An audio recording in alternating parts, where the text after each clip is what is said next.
Le métier de professeur, tout le monde le connaît. Notre propre parcours d'enfant, puis celui de nos enfants sont jalonnés de profs, tels des repères dans le temps, mais aussi des repères dans l'accès aux multiples savoirs dont ils sont les garants. Le professeur exerce un métier qu'il a choisi, il l'exerce avec rigueur et compétence, mais avant de se fondre dans l'entité enseignement, les profs sont des femmes et des hommes formidables, des bâtisseurs aux multiples facettes. Je suis Christophe Salomé, professeur des écoles depuis une trentaine d'années, et depuis 15 ans, je me promène d'école en école en tant que maître remplaçant. Je découvre régulièrement des personnes qui ont des choses à raconter, des personnes qui font, des personnes qui ne sont pas juste des enseignants, des profs, etc. Dans ce podcast, je leur donne la parole. Qu'est-ce qui leur a donné le désir d'enseigner? Quelles sont leurs valeurs, leurs passions, leurs attentes? Qu'ont-ils envie de partager? Prof, etc. Sony Choisy est née à Nice. Elle a mené dans un premier temps une carrière commerciale par besoin de contact humain et c'est assez tardivement, à l'âge de 35 ans, qu'elle a réorienté sa vie professionnelle vers l'enseignement dans le premier degré. Elle est aujourd'hui directrice d'une école maternelle à Villeneuve-Loubet dans les Alpes-Maritimes.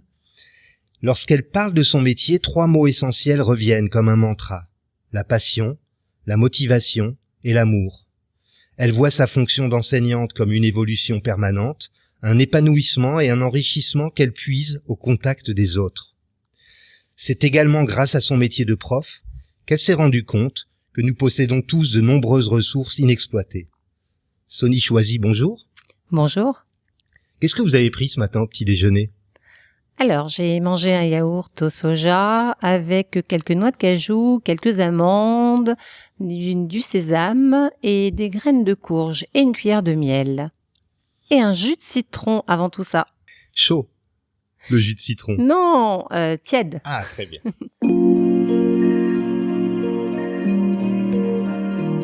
Quel regard portez-vous sur votre enfance, Sony?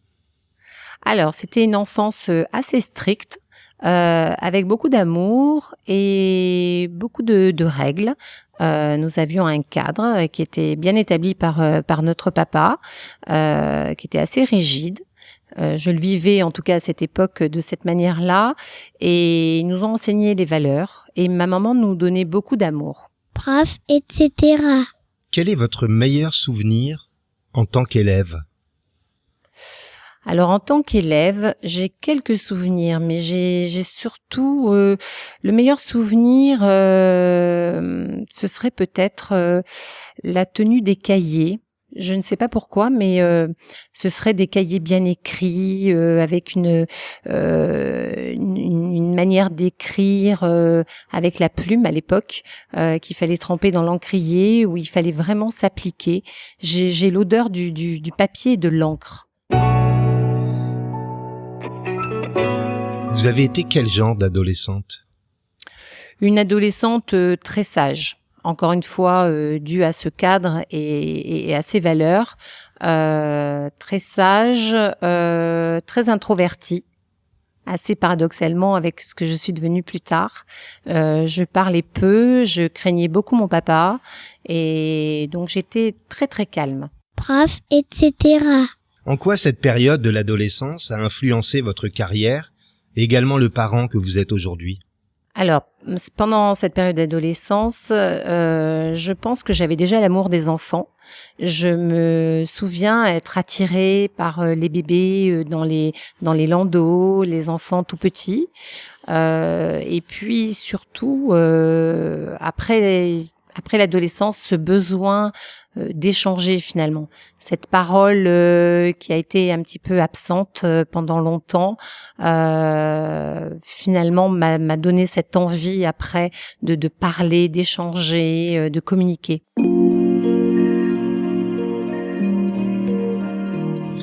Je le disais en introduction, vous avez opté pour une reconversion professionnelle à l'âge de 35 ans. Pouvez-vous nous raconter les circonstances de ce choix? Eh bien oui.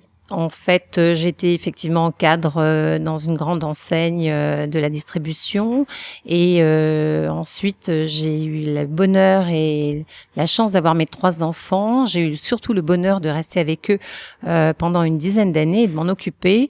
Et ce sont eux qui m'ont donné l'envie profonde d'être à l'école, d'être dans une classe. J'ai le souvenir précis en les accompagnant à l'école de ne pas vouloir partir de la classe et de discuter très longuement avec l'enseignante. Et ce sont vraiment mes enfants qui m'ont donné envie d'être en contact permanent avec des enfants. Prof, etc. Avez-vous réussi à établir des ponts entre votre premier métier de commercial et celui d'enseignante, ou y a-t-il une vraie rupture dans votre parcours professionnel ? Non, je ne pense pas qu'il y ait des ruptures dans nos parcours professionnels, quels qu'ils soient. Je pense que le métier de directrice a un lien très profond avec mon métier de cadre commercial. C'est cette envie de piloter, cette envie de diriger une équipe, mais toujours avec bienveillance. Et ce que j'en avais retenu de ma précédente expérience, lorsque j'étais cadre, c'était surtout de me mettre au niveau des employés, et c'est ce que j'ai essayé de recréer en étant directrice, c'est-à-dire que il n'y a pas pour moi de hiérarchie dans mon école. On est toutes au même niveau, on a toutes un rôle important dans cette chaîne. Comment expliqueriez-vous votre métier d'enseignante à un enfant de 6 ans ? Alors, ce serait un enfant de 6 ans, ce serait le partage. Ce serait la communication difficile à un enfant de 6 ans. Ce serait la transmission, je dirais. Prof, etc. Quand est-ce que vous avez ri aux larmes pour la dernière fois, Sony, et pour quelle raison ? Alors, lorsque j'ai ri aux larmes pour la dernière fois, si je me rappelle bien, je crois que c'est avec mon petit-fils qui, alors je ne me souviens plus ce qu'il avait fait, mais il m'avait fait beaucoup rire. Il a bientôt 2 ans, et de par ses expressions et sa manière de parler, de se comporter, j'ai beaucoup ri, et je ris beaucoup encore avec lui.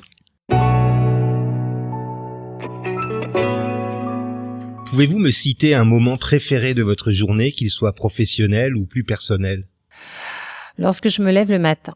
Le bonheur déjà de se lever le matin. Je suis quelqu'un qui me lève tôt, et j'adore écouter les bruits de la nature, ouvrir ma fenêtre, entendre le chant des oiseaux, et je trouve que je suis beaucoup plus productive lorsque je me lève tôt le matin. J'aime bien l'ambiance du matin. Prof, etc. Quelle est la valeur qui a aujourd'hui le plus de sens pour vous ? Le respect. Le respect à tous les niveaux. C'est ce qui nous manque aujourd'hui, quel que soit ce que l'on fait, que ce soit au niveau des familles, que ce soit au niveau professionnel, au niveau de notre hiérarchie, c'est le respect.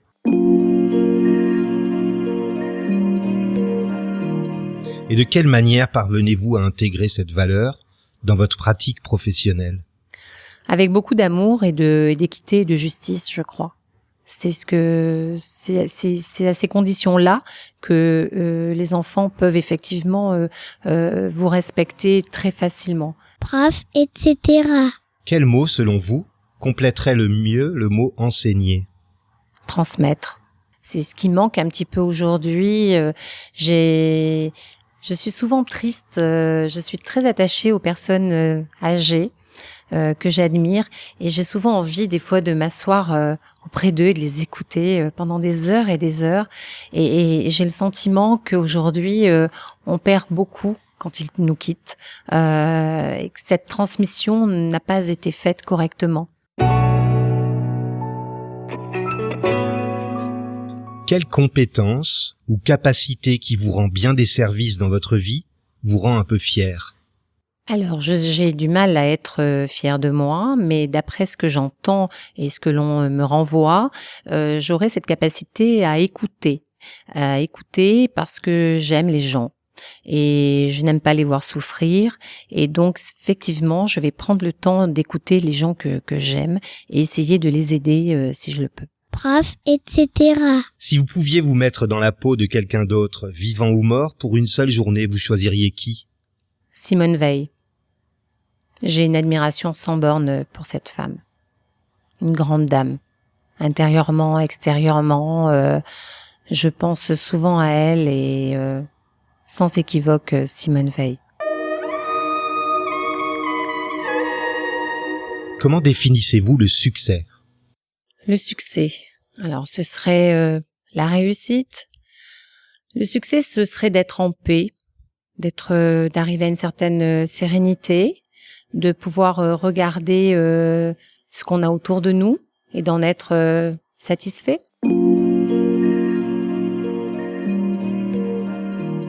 Qu'est-ce que vous vous souhaitez pour les 2 prochaines années ? Du bonheur, de la santé essentiellement et un bonheur tout simple. Merci Sony de m'avoir accueilli dans votre école à moins d'1 semaine de la rentrée. Merci Christophe. Si vous avez aimé cet épisode, n'hésitez pas à vous abonner à Prof, etc. sur les plateformes de diffusion de podcasts, Spotify, Deezer, Google Podcasts par exemple. N'hésitez pas non plus à m'offrir des étoiles sur iTunes ainsi que vos commentaires. Et si vous avez envie de partager votre côté etc. avec les auditeurs, écrivez-moi à Chris, CHRIS, @salome-online.com, SALOME-online.com. À vendredi.